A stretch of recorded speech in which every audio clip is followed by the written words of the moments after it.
Andy, wanted to start off talking to you about expectation, and over the last few weeks, you see supporters, you see the messages that people send about they're expecting things from within the camp.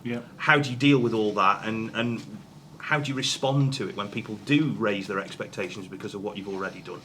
Well, first of all, I don't look at social media and whatever else, so that's why I try and control myself and my emotions. We've spoken this week about where we were in the table post Colchester, and I set the players a target for the remaining 13 games of the season. We've achieved really good numbers in the final quarter of the season from Colchester up until Walsall, 25 points from 11 games, which has been our most productive in terms of points throughout the quarter, and we go into the final 2 games in a real confident mood that we can control our next 2 performances, and that's all we can focus on is the next game. It is Newport, and all our focus is on that game. I suppose it must be difficult because at the start of the season, somebody said with 2 games to go you were 4th and you were in the shout of automatics and you're more or less guaranteed a playoff place. You just snap their hand off, but being as the run that you're on and where you were 2 weeks ago, does it feel different? Well, it shouldn't do. It shouldn't feel different at all. I think the club is making massive progress both on and off the pitch. We've come from 10th position after Colchester. We're in a really good place. Yeah, the last 2 performances have been disappointing, and we haven't deserved anything from the games we've just played. But we approach the final 2 games of the season in a really strong position, and that we think we can really influence the table in the next couple of games. But our sole focus is Newport. That they've been on a disappointing run from in their own terms of how they finished off the season. So we don't know how they're going to approach the game, but all we can control is how we prepare for this game and how we perform. And if we perform to our capabilities, we're a really good team. In talking about that preparation, I suppose, and from the outside looking in, when you're winning, it looks easy, doesn't it? Because the team picks itself and everybody sends out the same message. When you have a couple of iffy results in that regard, then, does that change? And if so, how does it change? Well, I said last week to the kids when I was speaking to them, I'm the only person who really sees everything and knows everything about the preparation for each and every game.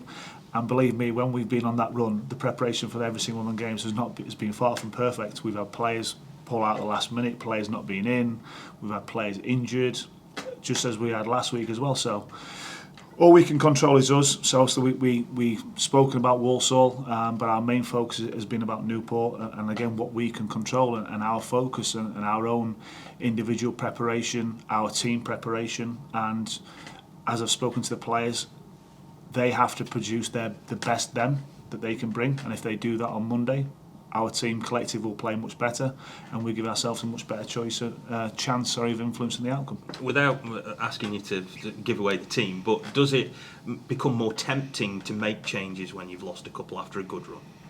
I think it's just important that I stay and take the emotion out of it. So I watched the game back a couple of times on Sunday and Monday, and broke the game down in my own head, because you can sometimes get carried away post game and you say things that maybe you've not really seen. So it's important that you take away the emotion after the game and you watch it back and you break it down.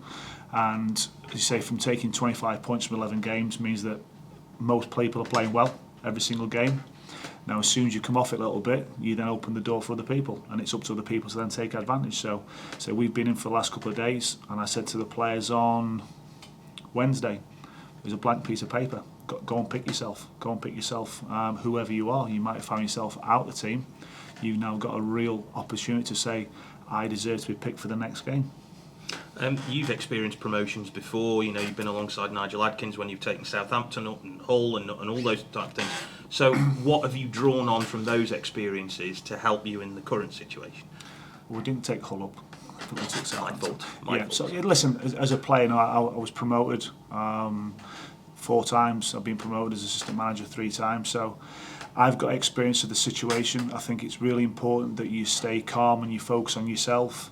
I think panic often sets in, blame sets in, pointing the fingers at others sets in. It's important that you take care of yourself and get your own house in order, and then if you do that the collective then comes back to the party and the performance goes back up. So that's been a lot of focus about this week, of making sure that your preparation is good as an individual.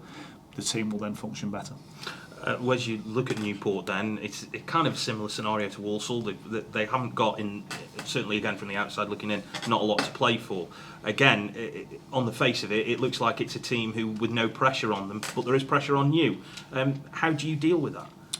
Well, we've just gone through Newport this morning before we trained, and we don't know which Newport are going to turn up. We have to prepare for the best Newport performance of the season, and if we do that, we have to play really well, and that's what we're going to set out to do, to perform to our max. And if we do that, as I said, we're a really good team.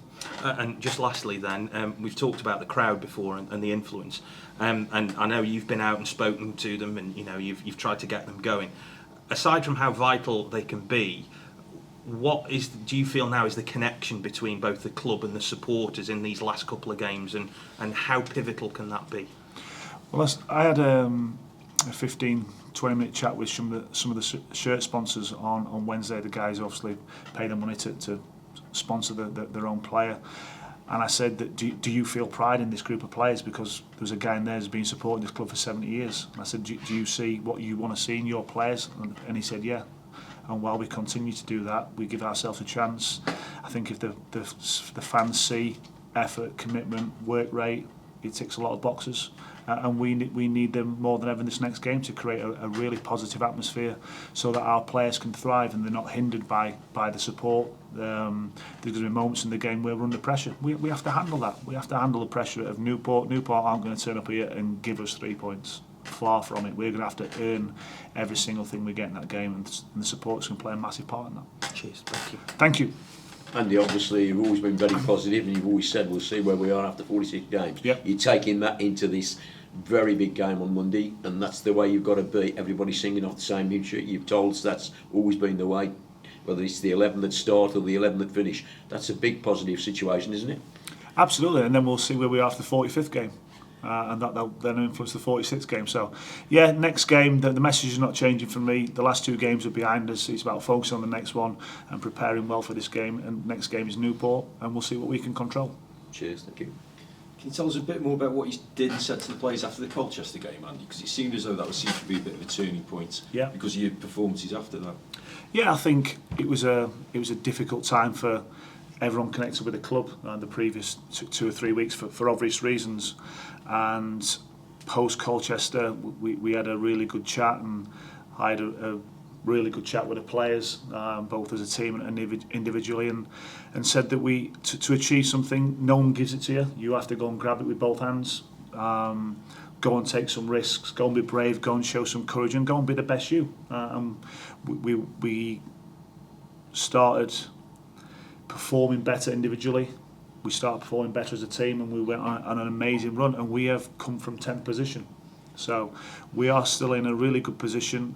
As you said before, 44 games ago someone said you would have been 4th going to the last couple of games of the season, and you've got a chance for automatic promotion. Every single person connected with Port Vale would have said, yeah, thank you very much, because for the last 7-8 years, you guys will know more than me, these games haven't happened at this football club.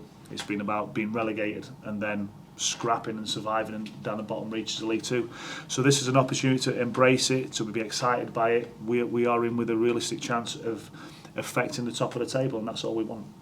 Is it a case of also putting in the last weekend into context rather than saying it's back-to-back defeats? It's 3 defeats and 21, I think it is. So you have had that run. Yeah, absolutely. And various people have said throughout this week that in that last 11-game period, if one would have come at the start and one would have come in the middle, everyone's viewpoint would have been slightly different. To go and win 8 games out of 9 and take 25 points from 9 games is incredible achievement. You look at over a 46-game period and say if you got 2 points a game, that's good going, and we were well above that. So yeah, a bump in the road, 2 performances which have deserved nothing. Let's be honest about it, but it's important now that we get back on the horse, so to speak. We think about our own performances individually and saying if we get that right, the team will perform better, and if the team perform better, 9 times out of 10 you get a chance of coming out on the positive side of the result. And I know you're not going to tell us team news, obviously. No. How nice is it to have James Gibbons and Tom Pett back in the squad last week? Obviously Tom starting and Gibbons on the back. Yeah, Tom started. Tom was close leading up to the previous game, and then obviously had to tick some boxes in terms of his training load and making sure that the hamstring was fine. he was the one positive, let's say, from last weekend to getting through the 70 minutes was a real positive. And obviously he's now trained throughout the week. Gibbo was in a different position, having obviously had the issue with his ankle, and then previous things as well come into play with Gibbo. But from a psychological point of view, massive to have him back. He's a real influence on the group. He's a fantastic player, and I'm sure that he will contribute in the final few games of the season.